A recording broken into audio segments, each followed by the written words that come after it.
Morning students. आज का हमारा टॉपिक है संगम युग। तो भारतीय इतिहास का वह काल जब दक्षिण भारत में 3 महत्वपूर्ण राजवंशों का शासन रहा, चोल, चेर और पांड्य वंश। तो उस काल को, उनके शासन काल को हम संगम युग के नाम से जानते हैं। जिस प्रकार उत्तरी भारत की प्राचीन सभ्यता और संस्कृति की जानकारी हमें वैदिक साहित्य से मिलती है, उसी प्रकार प्राचीन दक्षिण भारत की सभ्यता और संस्कृति की जानकारी हमें संगम साहित्य से मिलती है। संगम का अर्थ होता है संघ या परिषद, या हम कहें संगम तमिल कवियों, बुद्धिजीवियों और चिंतकों का एक संगठन था। इसके अंतर्गत राज्य के संरक्षण प्राप्त बहुत से तमिल कवि संगम परिसर में रहते हुए अपनी काव्य रचना किया करते थे। ऐसा माना जाता है कि संगम काल में 3 महत्वपूर्ण संगमों का आयोजन किया गया। इनमें प्रथम संगम ऋषि अगस्त्य की अध्यक्षता में मदुरै में आयोजित किया गया। इसमें लगभग 549 सदस्यों ने भाग लिया। द्वितीय संगम कपाटपुरम में तोलकप्पियर की अध्यक्षता में आयोजित किया गया और तृतीय संगम नक्कीरर की अध्यक्षता में उत्तरी मदुरै में आयोजित किया गया। ये तीनों संगम पांड्य शासकों के संरक्षण में आयोजित किए गए। संगम साहित्य के अगर हम काल की बात करें कि संगम साहित्य किस काल में रचा गया, तो डॉक्टर नीलकंठ शास्त्री का मत इस संबंध में काफ़ी तर्कसंगत माना जाता है।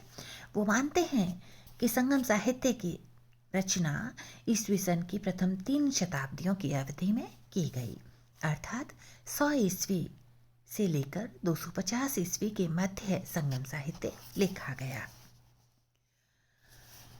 संगम साहित्य के अध्ययन से पता चलता है कि उस युग में तमिल प्रदेश पर चेर, चोल और पांड्य नामक 3 राजवंशों का शासन रहा, जो अपनी अपनी सर्वोच्च सत्ता की स्थापना के लिए संघर्षरत रहते थे। अगर हम इन राजवंशों की बात करें तो इनमें सबसे पहले हम बात करते हैं चेर राजवंश की। चेर राजवंश का शासन तमिल प्रदेश के पश्चिमी तट पर था। इनका जो राज्य था वो तमिल प्रदेश के पश्चिमी तट पर स्थित था और संगम साहित्य के अनुसार इस वंश का पहला शासक उदयनचेरल था, जिसका शासनकाल लगभग 130 ईस्वी के आसपास माना जाता है। उसके पश्चात उसका पुत्र नेदुंचेरल शासक बना, जिसे कई युद्धों में विजय प्राप्त हुई। उसने अधिराज की उपाधि धारण की। उसके पश्चात आदन शासक बना और आदन के पश्चात सेंगुट्टुवन महत्वपूर्ण शासक हुआ, जो चेर वंश का महानतम शासक माना जाता है। वह सबसे शक्तिशाली, लोकप्रिय और प्रसिद्ध शासक था, जिसके पास एक शक्तिशाली नौसैनिक बेड़ा था। इसका समय 180 ईस्वी के आसपास माना जाता है। महाकवि परनर ने इसका काफ़ी यशोगान किया है। इसके समय की खास बात यह है कि इसके समय में पत्नी पूजा का आरंभ हुआ, अर्थात एक आदर्श और पवित्र पत्नी को देवी के रूप में मूर्ति बनाकर पूजा जाने लगा। इसे करने की पूजा भी कहते हैं। इसके पश्चात इलंचेरल अंतिम चेर शासक हुआ, जिसका उल्लेख संगम साहित्य में मिलता है। चेर वंश की राजधानी वेंगी थी, जो वाणी नामक नदी के किनारे पर स्थित थी।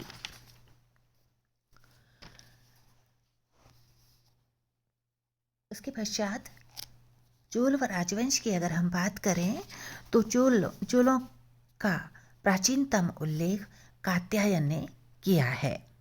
इसका प्रतीक चिन्ह बाघ था।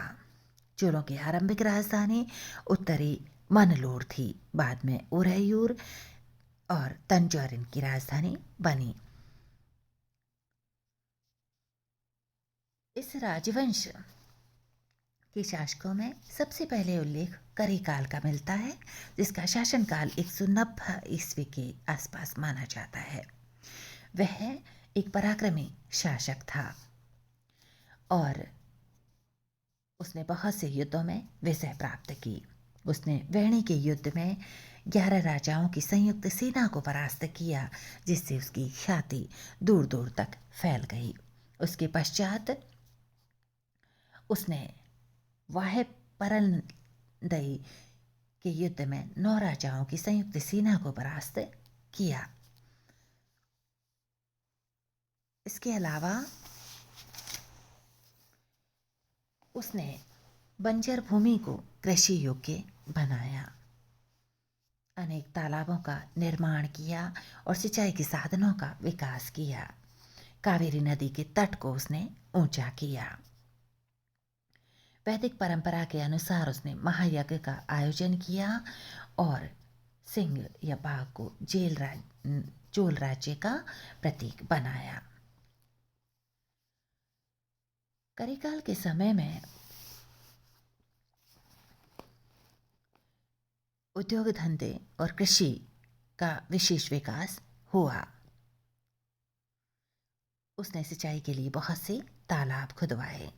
कावेरी नदी के किनारे 160 किलोमीटर लंबा उसने बांध बनवाया। उसने चोलों की तटीय राजधानी पुहार की स्थापना भी की। इसके पश्चात अगर हम पांड्य राजवंश की बात करें तो पांड्य राजवंश के उदार संरक्षण में ही तीनों संगम फले फूले। इस राजवंश का महत्वपूर्ण शासक था नेडियोन, जिसके शासनकाल में समुद्र पूजा आरंभ हुई। उसके पश्चात पलसालई मुदगुड में इस वंश का शासक हुआ। उसने पलशालय तथा महेश्वर की उपाधि धारण की। उसके बाद नेडुंजेलियन सबसे विख्यात शासक हुआ। नेडुंजेलियन एक विजेता के साथ साथ कुशल कवि और कवियों का संरक्षक और महान धर्मपरायण शासक था। पांड्य राजाओं का रोमन सम्राट के साथ व्यापारिक संबंध उनके थे।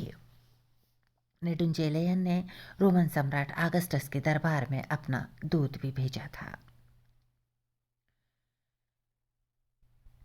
नेडुंजेलियन के कुशल शासन का उल्लेख हमें संगम साहित्य से पता चलता है।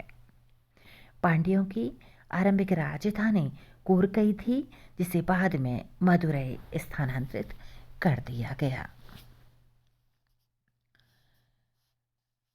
संगम साहित्य में पांड्यों के विविध सामंतों के कार्यों का भी उल्लेख मिलता है।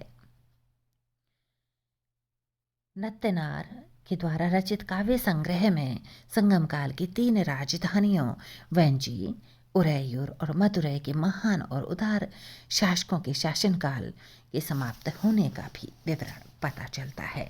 तो ये 3 राज्य महत्वपूर्ण थे इस काल में, चोल, चेर और पांड्य राजवंश। तो आज के इस वीडियो में इतना ही। अगले वीडियो में फिर मिलेंगे। धन्यवाद।